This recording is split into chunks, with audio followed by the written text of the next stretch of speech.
Hey everyone, this is Chuck Rowe from Midwest Studies Group. Thanks again for joining us for another webinar. Today we're going to be talking about leading with intention to avoid burnout. Joining me today is Annie Vander Werff. Thanks for joining today. Yeah, thanks for having me. So, leading with intention to avoid burnout, what does that phrase mean to you? Well, it's a whole lot in one phrase, actually. It really just means that we take time out of our busyness, out of all the craziness that happens. We take time every day to set our intentions, set how we hope the day will go, what we need to get from the day, and um, and then look for ways that we can make that happen. Well, and I think sometimes when you think about burnout, I think we've all experienced burnout before, but maybe there's that fine line between being stressed and tired and burnout. What are some of the warning signs that people should look for in regards to burnout? Yeah, well, it's really interesting that you asked that. There was a study that was just done on women in the workplace in just since COVID has blessed us. And the top three things that we should be aware of is that maybe in our lives there's a little bit more anxiety, a little bit more nervousness. I mean, it stands to reason there's kids, there's furloughs, there's layoffs, there's just a lot of unknowns. And so that can cause a lot more anxiety in our life. Um, just trying to burn the candle at both ends, being the teacher, being the executive at work, and trying to put it all together and make it work can really, we just all of a sudden look up one day and we're like, what the heck is going on? How am I doing all of this? And so then that can lead to us taking a look at that and saying, based on how is our mental health? Are we running on E? Are we stuck in this rut? And how do we care for ourselves in order to keep going? Because we can only pour out of our cup for so long, and sometime we have to refill it. So So, uh, so to ask you two sets of tips real quick, then yeah. is first for those who are already experiencing burnout. What hmm kind of tips would you give those folks that are struggling with that right now? Well, I would really suggest one, identifying it is really the first step, right? Because when we realize that's what it is, we can put a name to it. And so when we put a name to it, then we can address, okay, so take a look at what are all the things that I'm doing in my life and what do I need to do and what are these extra things that I'm doing that maybe I can set aside. Am I on 25 boards that maybe I can let one of those go? Am I trying to wear all the hats and maybe I could partner with someone in my community to help with carpool?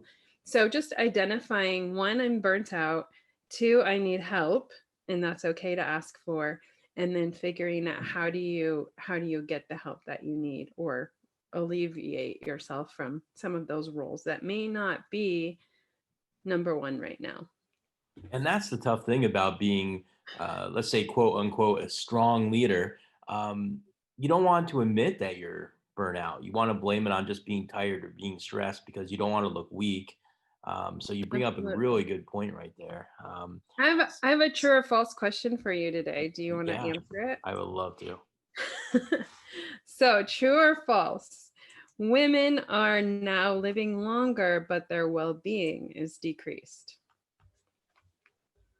Living longer, but their well being is decreased. I'm going to say that's false.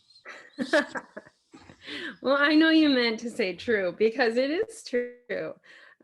Women are living longer, but they are, again, burning the candle at both ends. And so when they're doing that, they're consistently living a less fulfilling life, even though it's longer, right? They're working, working, working, but for what? Sure, And sure. so you really have to put that in perspective and take a look at, what is our purpose in life? What is it that we are here to do? Are we here to work like crazy and then miss our kids growing up or miss the time with our family, and then they're gone and we're retired and we have a little bit of money, but for what? Or do we want to just really take time and say, you know what? I'm intentionally going to make time for my family. I'm intentionally going to make time for myself so I can be a better leader, a better coach, a better whatever it is that I'm here to do in this world. So, Well, and I think it's something that, stereotypically and maybe traditionally over the decades, it's always been kind of a man problem, right? Where, where do you draw the line as far as how much work you do so you still spend time with your family? But the world has changed, and it's really an everybody problem, for sure. right, Yeah, right, yeah. And so, right. and your true and false question there kind of threw me off because I would have thought with more stress, maybe the lives would have been maybe decreasing life expectancy. But it's good to know that people are living longer at least. Right. But make it more purposeful though. Right. We want more quality. In fact, I have this message that came to me in my meditation, because every day I try to take time for my own meditation. And the sentence, I'm going to read it. It says, um, many people are headed for destruction, not out of stubbornness, but out of thoughtlessness. Meaning, if you don't take time to think about what it is you want from life, what it is that you want to do with the purpose in your life, because honestly, Chuck, I really feel like every person is unique and they were born with a unique purpose. And if they don't fulfill that purpose, it may never be done. And so, what that means for me is that there's a lot of people in this world who have so much more to give, but when we get boxed down in that rat race of, oh, I got to work, I have to take care of my kids, I have to run, run, run, then we don't put a lot of thought into what our true purpose is and how we can fulfill that. You bet. And That's that's great, when man. burnout comes, and it's a missed opportunity. So, Well, we talked a little bit about you gave some tips on what to do once you're burnt out. What are some tips that you might mhm. have now for folks so they don't burn out in the first place? Yeah. Actually, I wrote a whole book about that because I myself ended up on E. I have never had that feeling before where I just had absolutely nothing left to give. And so I decided I've always wanted to write a book. And so I wrote one with 10 steps to how reduce rates of burnout. And so there's 10 different letters in the regenerate process, and each of those recommends a different um, way of implementing things into your life that can prevent burnout. And so the first one is just really figuring out what is your why. Why are you doing what you're doing? And just identifying that, again, goes back to your purpose. But there's also things like looking at what are you saying yes to that maybe you should try to say no to. What are you stretching yourself so thin to do that? Are you really doing it as well as you could be doing it if you are saying no to some other things?